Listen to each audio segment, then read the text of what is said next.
Hello everyone, welcome back to my channel కాంచనపాన్ వీలక్స్. మీరు కనుక నా ఛానల్ని ఫస్ట్ టైం చూస్తున్నట్లయితే కనుక please like, comment, share and subscribe.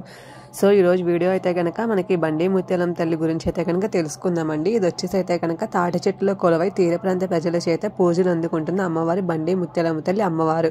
బండి ముత్యాలమ్మ దేవాలయం మన ఆంధ్రప్రదేశ్ పశ్చిమ గోదావరి జిల్లా మొగల్తూరు మండలం ముత్యాలపల్లి గ్రామం నేషనల్ హైవే పక్కనే కొలువై ఉందండి. సుమారు 250 సంవత్సరాల క్రితం బ్రిటిష్ వారి పాలనలో ఉన్నప్పుడు ఈ ప్రాంతం అనేది మునసబు కర్ణాలు శిస్తు వసూలు చేసి నాటి రాజధాని అయిన మద్రాస్ బ్రిటిష్ దొరలకు కట్టేవారు. ప్రతి సంవత్సరం మునసబు కర్ణం శిస్తు కట్టడానికి ముత్యాలపల్లి రేవు దగ్గర పడవ ఎక్కి విజయవాడ చేరుకుని అక్కడి నుంచి ట్రైన్లో మద్రాస్ చేరుకుని విశ్రాంతి తీసుకుని అక్కడ దిగారు. తెచ్చిన నాణాలు లెక్క పెట్టుకుంటే 4 బంగారు నాణ్యాలు తక్కువ అయ్యాయి. ఏం చేయాలో తెలియక ఆలోచిస్తూ నిద్రపోయారు. వారిద్దరికి అమ్మవారు కల్లోకి వచ్చి, నేను ముత్యాలమ్మని, మీ కూడా ఉన్నాను, మీతో మీ ఊరు వస్తాను, రాళ్ల రూపంలో ముత్యాలపల్లి తీసుకువెళ్ళండి, మీ శిస్తు నాణాలు సరిపోతాయని చెప్పి మాయమైపోయారు. తెల్లవారిన తర్వాత నాణాలు లెక్కించగా సరిపోయే వాళ్ళు శిస్తు కట్టేసి తిరిగి వెళ్ళిపోతుండగా ప్రత్యేకంగా కనిపించిన 3 రాళ్లను భక్తితో తీసుకుని ఏం చేయాలో ఆలోచిస్తూ అమ్మ వ్యక్తిగా కనిపించి గ్రామంలో పన్ననివారి తోటలో ఒక తాటి చెట్టు కింద ప్రతిష్ఠించమని ఆదేశించింది. దాంతో గ్రామస్తులందరూ 3 రాళ్లను ముత్యాలమ్మ, మారెమ్మ, పోతురాజుగా పూజించి అమ్మవారు చెప్పిన ప్రదేశంలో ప్రతిష్ఠించారు. ముత్యాలపల్లి హైవే పక్కన ప్రాంగణంలో దేవాలయం ఉంటుంది. ఇక్కడ ప్రత్యేకంగా గుడి ఏమీ కనిపించదు. అమ్మవారుగా భావించే తాటి చెట్టులో ఉన్న మందిరంగా ఉంటుంది. ఇక్కడ ప్రత్యేకంగా అమ్మవారి విగ్రహం గాను రూపం గాని ఉండదు. తాటి చెట్టు అమ్మవారు. తాటి చెట్లు మొదల్లో అమ్మవారి శిలాతోరణం 7 అడుగుల ఎత్తులో ఉంటుంది. తాటి చెట్టు మొదల్లో 2 పాదాలు ఉంటాయి. అమ్మవారి పోతురాజు కుండల రూపంలో పూజిస్తారు. అమ్మవారికి గాజులు, పసుపు, కుంకం, చీరలు, జాకెట్లు వంటి వాటిని ఇక్కడే సమర్పిస్తారు, మొక్కులు చెల్లించుకుంటారు. 1976లో ఏర్పాటు చేసిన ధర్మదిబ్బి ఉంటుంది. దీనిలో భక్తులు అనేక డబ్బులు అనేది వేస్తారు. బండి ముత్యాలమ్మ జ్యోతి స్వరూపంగా వెలుగుతుంది.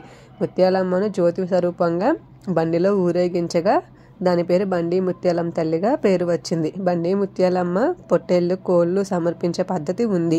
పొట్టేళ్లు, కోళ్లకు మెడకు వేప మండలు కట్టి పసుపు, కుంకుమలు చల్లి బలిస్తారు. దేవాలయం వచ్చిన తర్వాత ఇక్కడే వంట చేసుకుని భోజనాలు చేయడానికి కూడా చిన్నగా ఇక్కడ సప్లై చేయడానికి ఏర్పాటు చేశారు.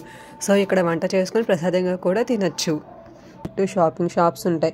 పూజా సామాగ్రి, గాజులు, వంట సామాన్లు అన్నీ దొరుకుతాయి.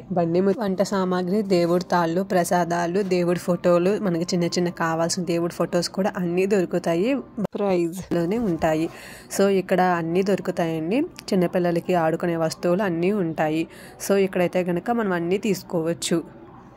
ముత్యాలమ్మ జాతర 3 సంవత్సరాలు ఒక్కసారిగా నెల రోజుల పాటు ఎంతో ఘనంగా జరుగుతాయి. ఘనంగా చేస్తారు. నెల రోజుల పాటు కూడా జరుగుతుంది. ఎంతో ఘనంగా జరుగుతాయి. విశేష పూజలతో పాటు ప్రాంగణంలో సాంస్కృతిక కళావేదిక, అనేక కార్యక్రమాలు జరుగుతాయి. చుట్టుపక్కల జనం వేలాది మంది జాతరలో పాల్గొంటారు. మొగల్తూరు నుంచి ఎన్నో కళాకారి పద్ధతులతో ఇక్కడ నాట్య కళాకారి, డ్యాన్స్లు అని చెప్పేసి చాలా బాగా జరుగుతాయి. ఇక్కడైతే కనుక మా అక్క వాళ్ళ పాప కూడా ఎంతగానో ముద్దుగా దండం పెట్టుకుందండి దేవుడికి అయితే కనుక. సో ఇక్కడైతే కనుక మొన్నే జాతర అయితే జరిగింది. సో అందుకే ఇవన్నీ ఇక్కడ ఇలా ఉన్నాయి.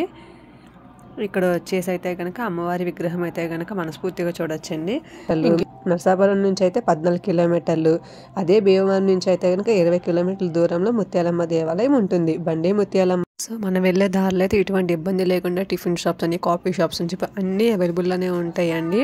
అమ్మవారైతే కనుక ఎంతో పవర్ఫుల్ అండి. చాలా బాగా జరుగుతాయి. ఇక్కడైతే కనుక మీరు కనుక ఎవరైనా వెళ్ళే దారిలో ఉంటే కనుక అమ్మవారిని దర్శించుకుని అయితే వెళ్ళండి. ముత్యాలమ్మ దేవాలయం వెళ్ళే రూట్లో అయితే పేరుపారంకి వెళ్ళే రోడ్డు అండి. మనకి ఇది పెద్ద ఆంజనేయ స్వామి విగ్రహం అయితే ఎంతో అందంగా కనిపిస్తుందండి. ఇలా వెళ్ళే వారందరికీ కొండంత అండగా ఉంటుందండి. సో వీడియో నచ్చినట్లయితే కనుక please like, share, subscribe and comment. So bye friends.